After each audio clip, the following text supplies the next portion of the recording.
Ny malaza amin'izao fotoana izao mo dia resaka ny fikonan-doham-pirenena. Miteraka resabe moa ny fikonan-doham-pirenena izay misy eto Madagasikara amin'izao fotoana izao.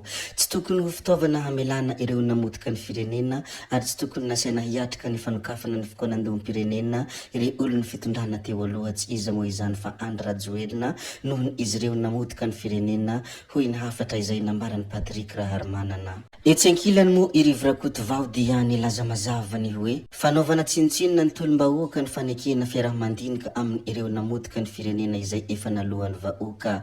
Tsy tokony ho sakana hanokafana ny fanadihadiana amin'ny ireo fandikandalana izay nataony Rajoelina sy ny manodidina azy izao fikonan-doham-pirenena izao. Indroary ny fanazavana mazavazava kokoa izay noentiny Andriamatoa Patrick Raharmanana ny mikasika izany fitondrana teo aloha izany, ny mikasika ny Rajoelina sy ny ireo manodidina azy.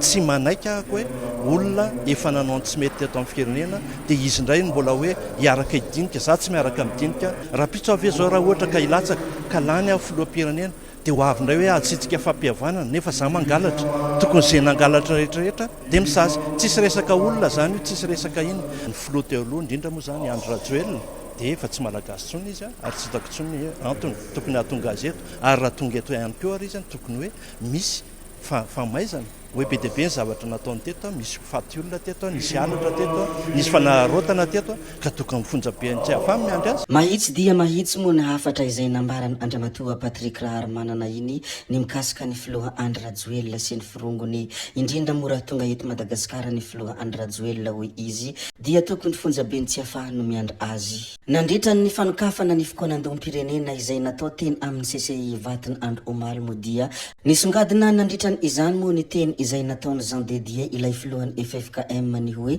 ho an'ny malagasy rehetra ny fikonan-doham-pirenena hatao ao anatin'ny mangarahara tanteraka izany ary hamahitra izay ho rafi-pitantanana vaovao antsona araka izany ny herivelona rehetra mba aneho ny firaisampo sy hitondra ny anjara birikiny. Ny kolonely Andriamernitsoa Gervais ilay filoham-panjakana ny solon-tena any kolonely Mikael kosa dia nilazany hoe adidy masina ny fandraisantsika malagasy anjara amin'izao fikonan-doham-pirenena izao, isika ireo no hamahitra ny hoavin'ny Madagasikara ary hanangana ny firenena vanona tsara tantana indrindra mendrika ho an'ny malagasy isika.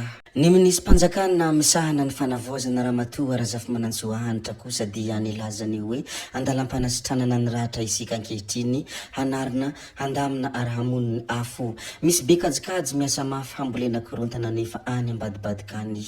Nohony izany hoy izy dia mila mailo sy tsy manaiky rebirebena amin'izany isika. Fa mila vonjy Philobert ilay filohan'ny vondrona parlementaire Irmara kosa dia nilaza mazavany hoe na dia tsy nahazo fanasana manokana aza izahay mpanohitra dia tonga teny amin'ny CCI vaty foana hisolotena ny filoha teo aloha Andry Rajoelina izay amafisinay hatrany fa nahazo fanasana ary nisy soniany ireo filoham-piangonana. Takianay ny fanehoana amin'ny fomba fiasa ny resabe atao etsero ankehitriny hoy ny filohan'ny vondrona parlementaire Irmara Andriamatoa mila vonjy Philobert. Nitondra fanazavana moa ny ministry ny serasera sy ny kolotsaina sady mpitondra tenin'ny gouvernemanta Andriamatoa Gasikara Fensoa ny amin'ny fanokafana ny fikonan-doham-pirenena. Hampisongadinana ny ministeram-panjakana misahana ny fanavoazana no antony tsy nahatongavan'ny filohan'ny fanavoazana sy ny praiministra hoy ny fanazavana izay noentiny. Tsy tonga nanatrika ny fanokafana ny fikonan-doham-pirenena ny filohan'ny fanavoazana kolonely Mikael sy ny praiministra Herinsalama Rajaonarivelo noho ny fandaminana izay nataony fahefana mpanatanteraka hoy ny fanazavany ministry ny serasera sy ny kolotsaina Andriamatoa Gasikara Fensoa. Natao izany hoy ity farany mba hampisongadinana ny ministeram-panjakana misahana ny fanavoazana izay tarihin'ny ministra hanitra ny Iaina Razafimanantsoa. Notsondriany mazava tsara fa raha raha-mpanjakana ao anatin'ny fitondrana fanavoazan'ny republika ny fikonan-doham-pirenena fa tsy raharahan'ny FFKM.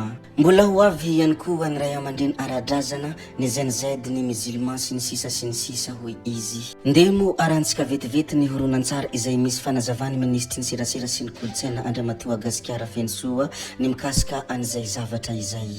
Ny filohan'ny fanavoazana ny republika sy Andriamatoa Prime Ministre noho ny fandaminana avy ao aminay exécutif.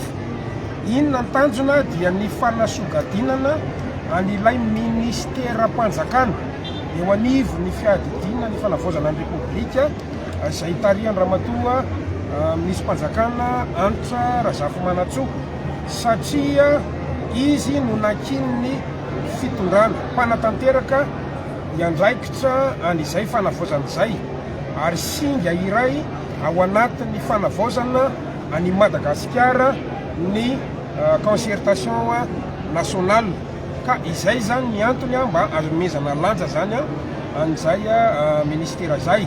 Faharoa ihany koa ampitaina message amintsika voaka malagasy fa ny concertation raran'ny fanjakana ny fitondrana ny fanavaozana ny repoblika fa tsy raran'ny FFKM. Aloha mazava tsara zay araka ny kabarentsika teo ny ikarakara dia ny fanavaozana ny repoblika atsona fotsiny FFKM amma entité morale azy ireo hitarika ary tsy izy ireo fa ho avy ny ray aman-dreny ara-drazana, ho avy ireo tanora zay nijaida, ho avy ihany koa musulmane, ho avy ihany koa ny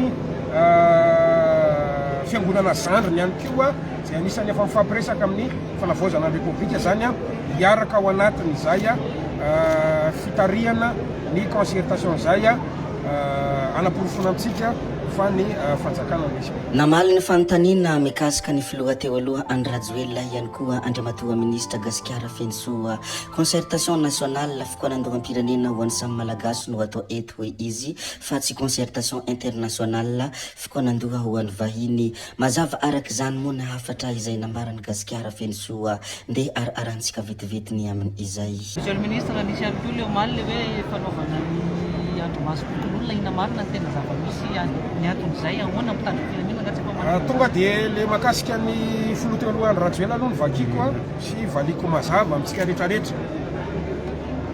Concertation nationale no atao malagasy samy malagasy no mifampiresaka fa tsy concertation internationale.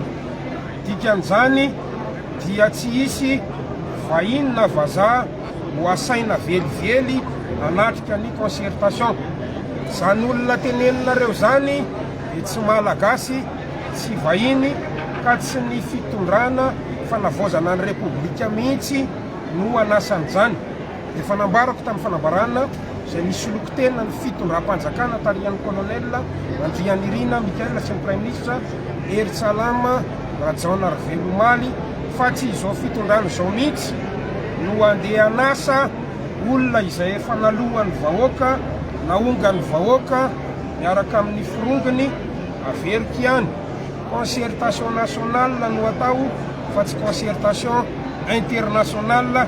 Dikan'izany ny malagasy samy malagasy no ifandamina sy fampiresaka fa tsy misy idiran'ny vahiny na iray aza. Noho izay anton'izay koa hoe tonga izany na tonga an'ireo vovonana maro miaraka amin'ny fitondrana tsy nahazo ny fanasana izy ireo na ilika zany fanao-kevitra teo. Tsy haiko aloha fa ny makasika an'ilay vazany resantsika dia tsy hisy ena ao anatiny. Raha mahatsiaro tena fa malagasy dia afaka mifampiresaka foana fa mazava ho azy andao tsy adinitsika misy tolom-bahoaka teto sao dia adininareo fa misy tolom-bahoaka teto. Ny tolom-bahoaka dia miala Andry Rajoelina sy ny firongony, miala Ravatomanga sy ny monopole. Dikan'izay mitazona ny foto-kevitra, ny lalan-tsaina, ny sotoavin'ny tolona izahay miaraka amin'ireo tanora ireo. Rariny raha misy tanora mitabataba androany sy nahazo fanasana kanefa ny safidy tsy eto satria misy olona anankiray izay laika fa tsy ray amin'izy efatra amin'ny rahalahy mpitarika ny fiangonana mitady amerina ny olona izay nalohan'ny vahoaka ka zay ny antony mahatonga ny fanjakana mametraka tepika eo ambony ia androany. Ino mo fanazavana izay no entiny Andriamatoa ministry ny serasera sy ny kolotsaina sady mpitondra teniny gouvernemanta Andriamatoa Gasikara Fensoa rehefa nifanatrika tamin'ny mpanao gazety. Ho faramparana antsika tanteraka mo ity video anankiray ity ry toboky vavy sy toboky lahy koa dia ny hamaramparana antsika azy mo dia hizara kely ity sarin'ny colonel Charles ity. Anisany sary nafinaritra mo izy ity sady mampadinika zavatra be dehibe ity sary ity ka izany indrindra ny antony izarako izy ity aminareo rehetra. Toboky vavy sy toboky lahy zay ihany koa no marana ny video antsika koa dia mankasitraka anareo na vitaneno hatramin'ny farany ary mbola manentana anareo foana ny mbola hanaraka ny video manaraka zay alatsaka hiato misesisesy zay fa tsala veneny resaka hametra veloma izahay veloma vetivety amin'ny manaraka indray no manao ny misimisy veloma ary toboky lahy veloma toboky vavy.